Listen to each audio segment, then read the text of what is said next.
Hey guys, Jake and Sarah Salyer here, another episode of At Our Kitchen Table, Hearth Homes Realty, Hearth Custom Homes.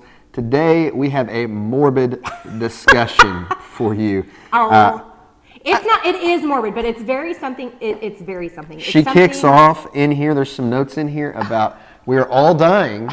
Not everyone can escape it. Not anyone. Okay. Not everyone. Well, it is true. We're all dying, and a personal experience of you needing to have your real estate in line. The term probate is thrown out there. Do you have a living will? Do you have a trust set up? Because unfortunately, we all die, whether it is slowly or unexpectedly, and the unexpectedly is the worst of them all. Or if you're her parents, that's the best example. Right.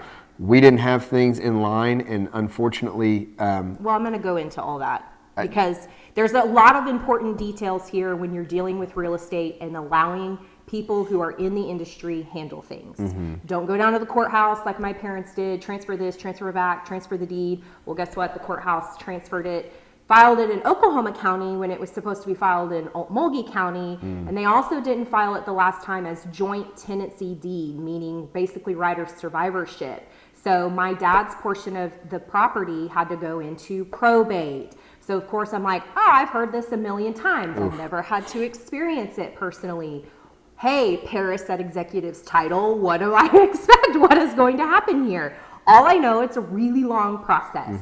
And so basically I just want to go over like the importance of having your real estate situated and your loved ones, encouraging your loved ones around you to have it all squared away. So what is probate? Oklahoma probate is a civil court proceeding for the distribution of a person's assets at death. So it does not always just your real estate. They're going to deal with all of your assets, whether you own a car or whatever else. There's a lot, but I'm going to go through kind of a list of what these things mean when people say this and what maybe options apply to you or don't apply to you. So number one thing, make sure all of your bank accounts and your beneficiaries, they need to know that if you have a transfer on death, basically document. Because at that point, if you don't, when you're going to sell this, because you have to set up an estate account when your file goes into when your house goes into probate, and so that bank has to make sure that you're actually a person who can handle all of this. The next thing, and that's basically what a transfer on death is, when this person dies, my house is transferred to this person. A living will allows one to put in writing exactly what you want done in the event you shall pass. So you're living, I'm writing this out, this is what I want my estate, here's the transfer on death and all of that stuff. Durable power of attorney, we see this one a lot, especially in real estate. Children usually have durable power of attorneys over their parents because maybe they're, incoherent, they're ill, or anything like that. That allows one to designate a person to make legal decisions if one is no longer to do so.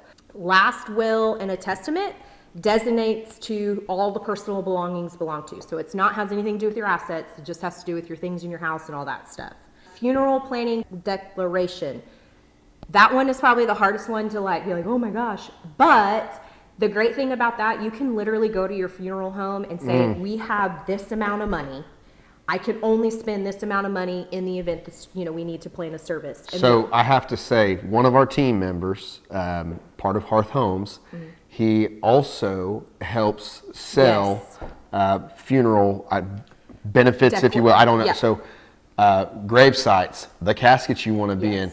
And he's got people coming in, 40s, 50s, and they are picking that stuff out way ahead of time. So I would encourage you guys to definitely plan ahead. Yeah. For me, I'm cheap. Burn me up. Nobody cares. Sprinkle me on our property. Yeah. I do not care. But a lot of people want better than that. And so that's something to really plan for. Funerals are very expensive. You pay a death tax. Even if you want to be cremated, it's not cheap. Yeah.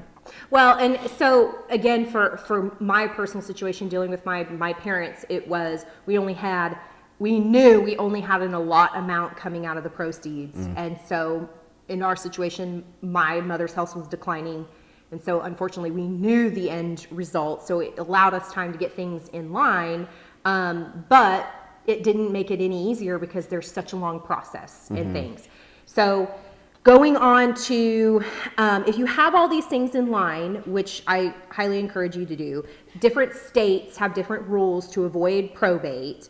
So it's always good. Again, I'm going to plug and make another plug in here. We have people to get connected if you need that. Like if you're like, hey, yeah, we want to get this started. I have people I would love to send to you guys who are phenomenal. Another thing that doesn't really have to do with real estate, but it comes really handy when you're having to log into things. Make a list, put it in a security box at a bank. Your bank account passwords, your utility bill passwords, all of those things, make a list. Thank God my mother wrote literally everything down. So we had everything listed out, and then make 100% sure that somebody else knows. Don't just write it down, but like say, hey, I put this here so you know where to find it and all of those things. Who's my mortgage holder, US Bank or Wells Fargo, all of those things.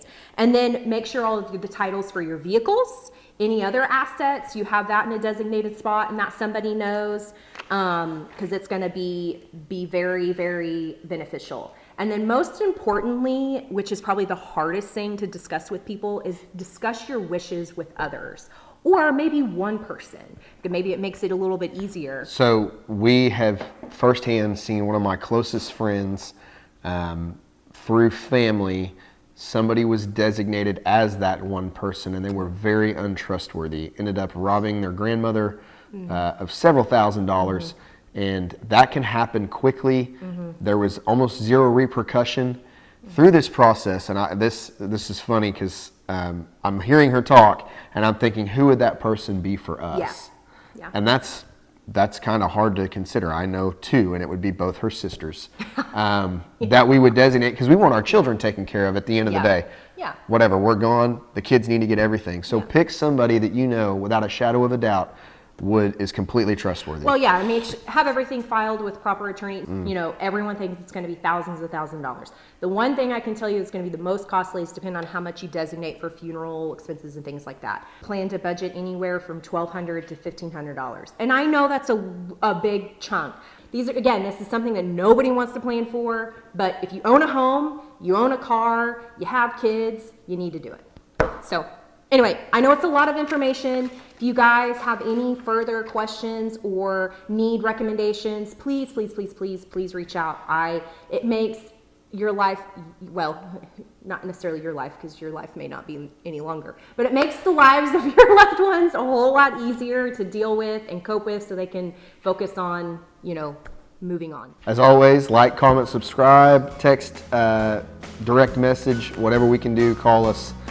Don't email, we might not see it, but if you're into that, let us know. Thank you guys so much for watching. Have a great day.